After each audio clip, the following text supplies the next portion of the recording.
You're faced with a dry season on Upwork. There's no clients, there's no work, or it's reduced in terms of what you get regularly. What do you do in that situation? In this video, I'm going to cover everything to make sure you're better prepared for the next time you face a dry season on Upwork. The first point over here, and what you're going to do is do a 12-month analysis. In that 12-month analysis, you're going to break down a few things. Number one, the amount of money you made per month. Number two, the amount of money you made per week. Number three, the number of hours that you worked each week, and obviously per month. And number four, what you're going to look at is the number of clients that you've had. And what you're going to do is analyze these four stats over a period of 12 months.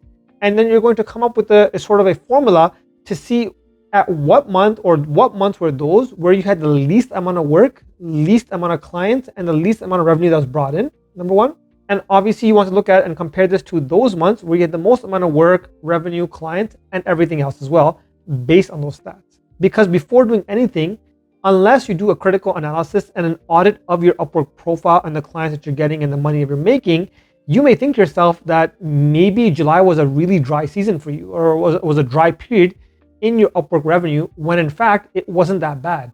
Or you could think to yourself that maybe in September it was a really good month for you, but when you look back at it and you analyze and you look at the numbers, you realize that it wasn't as good as you thought it would be. So the first point right over here is do the analysis. And that analysis will tell you exactly where you have a period where it's kind of slow for you and where you have a period where it's dry for you. And once you take those 12 months, you want to categorize them into three different categories.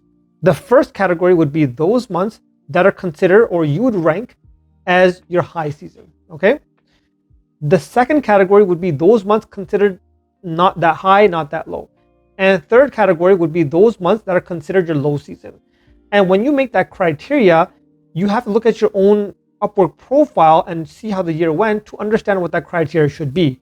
So for example, let's take a hypothetical scenario over here. Let's just assume that you made $1,000 per month for 12 months, okay? And that was considered your norm, okay? As sort of what your medium was based on when you added everything up, you divided up, on average, you made $1,000 per month, okay?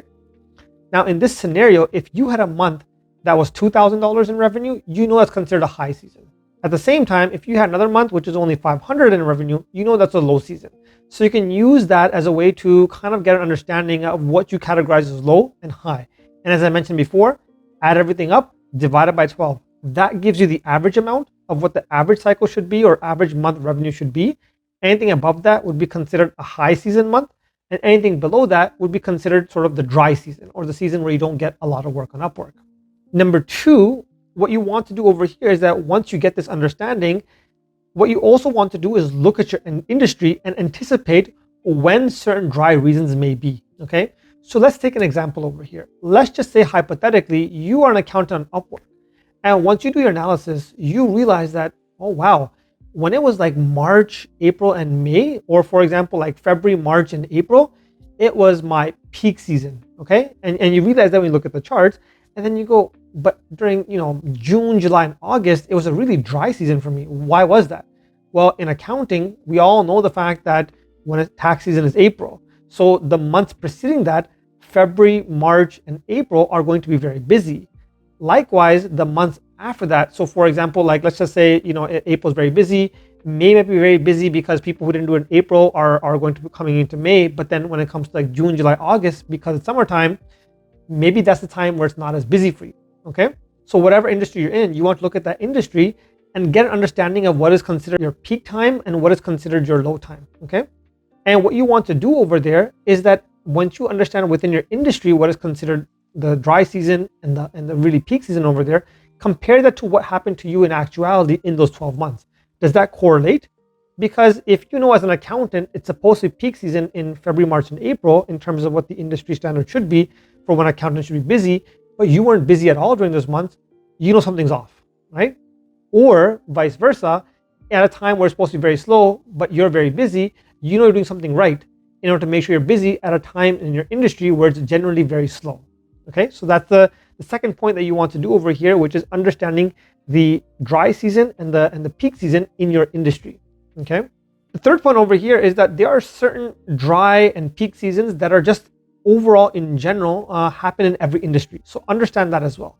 For example, we know in general, December is a time, regardless of what the situation is, people love to spend money, right? Because it's the holidays, it's all those things.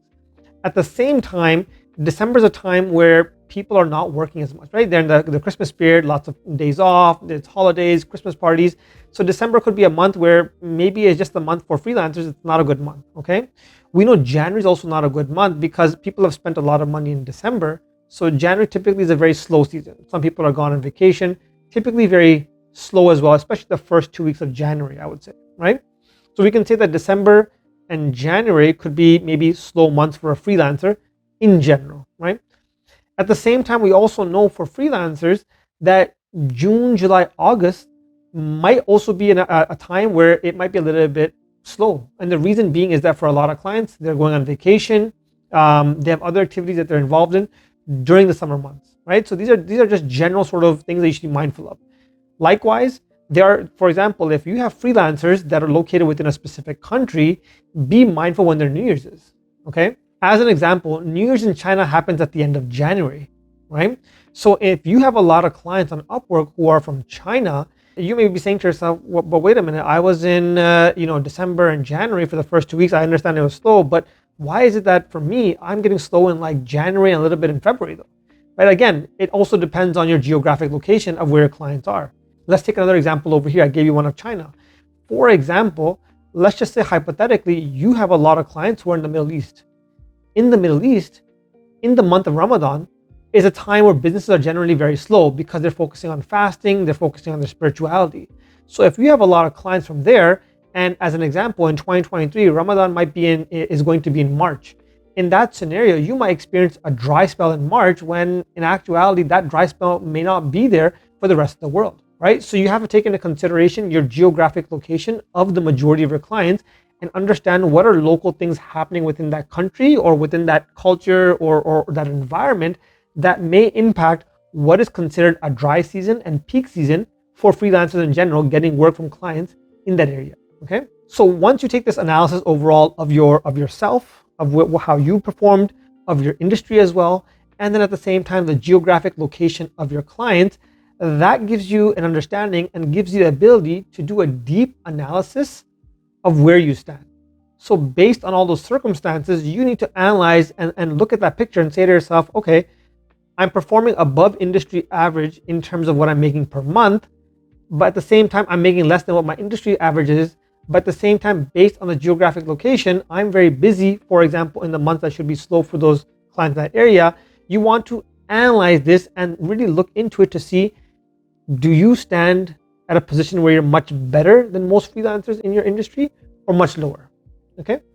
Once you've done that, then you can really tell yourself and say, okay, these are, I know for a fact, based on everything that I've analyzed together, these are in fact the dry months that I have and consider the dry season for me as a freelancer on Upwork. So that's going to be from part one.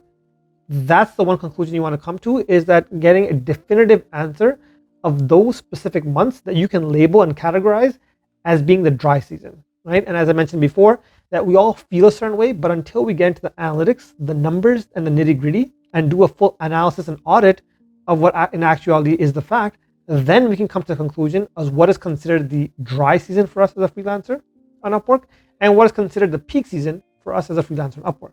Okay, so that's for the first part over there. Now that we've understood and assessed and figured out what is our dry season, what do we do for that? Okay, so I'm going to give you a few solutions for that as well. The first thing that I recommend is that, number one, focus on small, quick jobs. What happens over here is that most freelancers enjoy long-term clients on Upwork. So they love the fact of getting a client, they pay them a certain amount of money, 10 to 15 hours per week, and that's what they like because it gives you steady income, steady hours, and most people focus on that. But in a situation when you hit a dry season, you have to sort of go out of your box and your comfort zone. And in this scenario, what I also recommend, something that I do when I'm facing a little bit of a dry season on Upwork, in that scenario, I start applying for a lot of small jobs. So, and that's not my normal procedure altogether though. But even for myself, for example, just a few months ago, I faced a dry season. So what did I do? I started applying for a lot of small jobs, small $500 jobs, $200 jobs, $400 jobs. And what that did for myself though, was that kind of alleviated some of the pressure of when it was dry season and I felt my revenue dropping. I could sort of compensate a little bit by getting small jobs. And even though in my own personality and just sort of my own business model that I've created on Upwork, it kind of goes against the sort of model that I have. But at the same time, what I realized is that my ultimate mindset needs to be that the revenue needs to be consistent. And for that, sometimes I need to pivot and be a bit creative. So that's something that I did as well, which was applying to a lot of small, short projects though. So those projects could be maybe 1 week, 2 weeks, or 3 weeks at most, but they're very quick in and out. Okay, so that's one thing you can do. The second thing that you can do over here is that you can reduce your pay. So what happens for a lot of us is that, you know, we think to ourselves, okay, we're worth $50 an hour or $60 an hour or $70 an hour. But when you're facing a dry season and you know, and let's just take the example of an accountant again. The accountant knows February, March, and April, it's the peak season. I'm busy, I have lots of clients. But all of a sudden you come to like June, July, and August and you feel like you're struggling and you can't, you know, the same revenue that you had before, you can't come anywhere near that.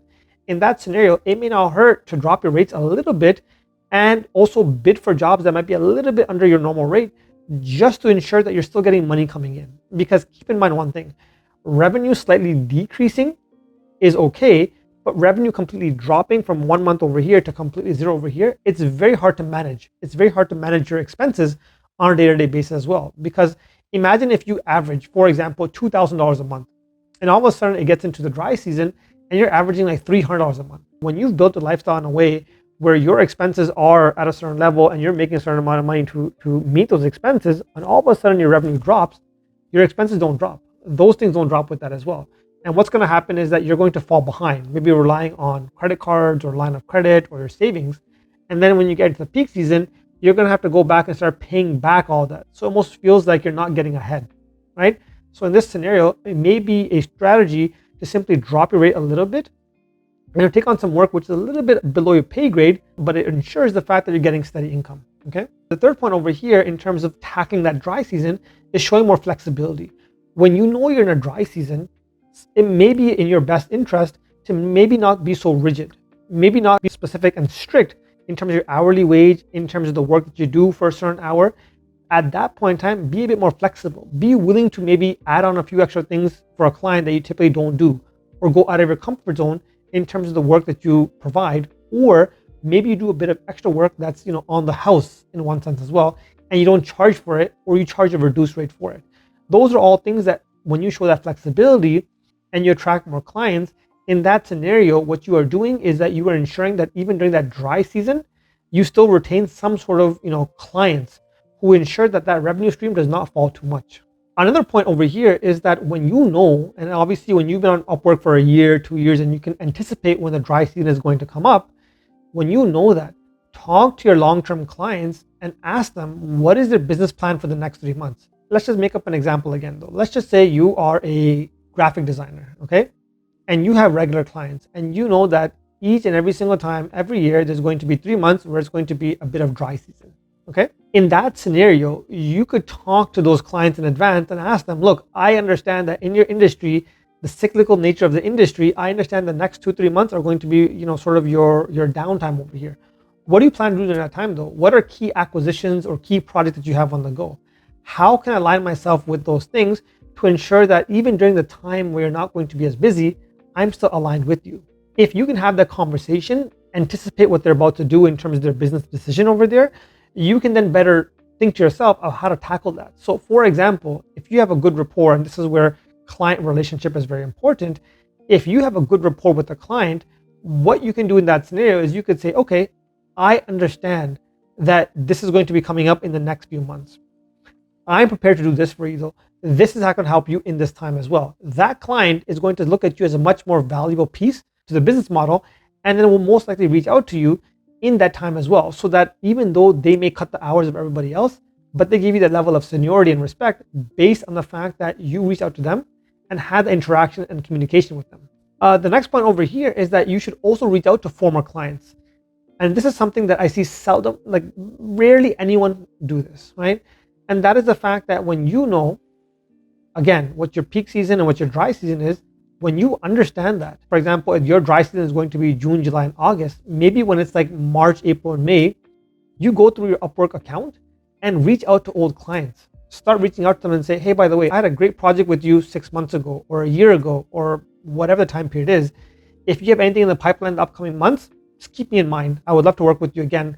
My schedule is a little bit more open and flexible right now. Even if they don't respond back, they definitely got the message. And if they got the message, if during the time over the next whatever period it is, 1 month, 2 months, 3 months before you get into that dry season, some work comes up and they had a good experience with you the first time, I can almost guarantee you they'll say, oh, wait a minute, this person, I had an experience with them and I just got a project coming up. Let me reach out to them and see, maybe we can work something out, right? But if you reach out to someone maybe a day before you're going to anticipate a dry season again, the likelihood of getting work like that is probably slim to none. So anticipate that and reach out to old clients, right? To ensure that you're at the top of their mind in case work does come out. And you never know. Maybe it might be the fact that these old clients, based on whatever little bit of work that they have, plus you're getting some work that are smaller jobs over here, plus on top of that you have a bit of work from long-term clients. When you put that together, you might cobble enough that you don't even feel that dry season anymore. And that's the situation that you want to be in, where you have this consistent level of income coming in every single month, right? But in order to do that, you need to be creative and flexible in your approach, because not everything is going to come towards you. You need to be flexible and creative in terms of using your creativity and your mindset in a situation where, again, the odds are not stacked in your favor, to bring those odds back in your favor as well. Last but not least, what I would recommend is don't force it. And I know it almost sounds counterintuitive, but it's important to note that. The reason why I say that is that there is going to be a certain period which is going to be slow, no matter what. And if you simply sit over there and you just keep applying for 10 jobs a day and you keep reaching out to people and you keep annoying people and you just keep doing that over and over again, number one, not only are you going to waste time, not only are you going to become frustrated, not only are you going to be looking at the freelancing industry in a complete different mindset as well, it's almost going to set you back in terms of your mindset, your motivation, your frustration, right? So in the spirit of working hard, having a strong work ethic, and doing all the things that I mentioned to you, if you truly feel that whatever work you're doing, there's going to be a cutoff, and you feel that, okay, after doing these amount of things and spending this much time doing that, you're sort of stuck at a ceiling in terms of revenue you're getting, don't force it. By forcing it, you may almost make it detrimental for yourself, because it's going to frustrate you more. You're going to have a more negative outlook on certain things as well. So in that situation, rather than pushing it beyond what it needs to be pushed to, just take a step back. It's okay. Do what you can. Minimize that aspect of the dry season as much as possible, but don't force it and make this to be something that you dread. That you wake up in the morning and you're like, shoot, I don't want to apply for 10 jobs today, but I have to do it. And you have to force yourself to do that. Because when you force yourself to do things, eventually it's going to come to a point where you're going to quit and say, I just don't want to do this anymore though. Right? I just can't handle this dry season anymore. I don't want to apply for jobs anymore. And it may just be that the next time or the next day or the next week, if you had just kept applying for a few jobs a day, you could have landed a big project. But you just completely stopped applying because you're so frustrated at the fact that you couldn't get all the jobs that you wanted, right? So don't force it. The last two things I would say over here, and this kind of ties into the element of not forcing it, is that when you're facing a dry season, remember one thing. Obviously, there's going to be reduced hours over there, right? It's not going to be as much as what you typically have. By having those additional hours, you can do two things with that. Number one, investing in yourself. And when I mean investing in yourself, so let's just say, for example, you have a background in digital marketing, right? In a certain software, maybe it's Facebook ads, Google ads, lead generation, whatever it may be though. You could invest in a course, or you could invest in some sort of online academy, or maybe watch a few YouTube videos or do some more research in your industry, so that you can actually develop yourself during the time when it's a dry season. And that's a really good thing to have, because you could be working with certain clients and all of a sudden you get the dry season for 2 months and you add on 2-3 additional certificates or skills that you didn't have before. So when you come back into that game 2-3 months later, you almost have elevated yourself 2-3 steps higher than someone who maybe had gone through a period of a dry season and simply just said, it's okay, I'm just gonna relax and I'll see what happens. So you might just come up much higher in terms of where your skill set is though. And that's something that sets you apart from those people who took time off and just relaxed, right? So that's number one over there, is focus on developing yourself and your skill. Second thing is that if you really need it, take time away, right? The beauty of Upwork and the beauty of freelancing on Upwork is that you're not bound to anything. So if you really feel that right now the best thing for me is that the clients over here that I have right now, they're not really responding as much. So I have that flexibility as well. Number two, I don't have any, responsibility or obligations with my family or my friends or any other significant commitments. Maybe I can just take time out, go for a trip, or take time for yourself, spend time with family, friends, whatever else you want to do. And that mental recharge by taking time away will actually put you in a position that when you come back, you're much sharper, you're much more hungrier, with a much more narrowed focus in terms of achieving your goals, right? So maybe that strategy might be beneficial for you. So either way, just remember one thing is that you don't want to let this period go to waste. We're all going to face a dry season no matter what, right? That's inevitable. But it's what you do with it that sets you apart from other people who don't do anything about it. Because in a situation that I told you, if you apply some of these skills, you could use that dry season to your advantage in either investing in yourself, taking time away, or maybe for a fact, like you're looking at other avenues to minimize that reduction of revenue, whatever you're doing. But if you have a game plan, then you're using that period of time which everyone faces to further enhance yourself in whatever way possible. You simply don't want to be sitting in a position where a dry season comes up, you have no idea what you're doing, and you completely waste your time without any strategy, and another year goes by and you look to yourself like, what did I do during this time, right? So I hope by watching this, it helps you a little bit to address some of the common pain points. And at the same time, let me know in the comment section, what are your dry seasons? What are the months for that? And what do you do for that? So I would love to know in the comment section as well. And again, I look forward to seeing you guys again in the next video.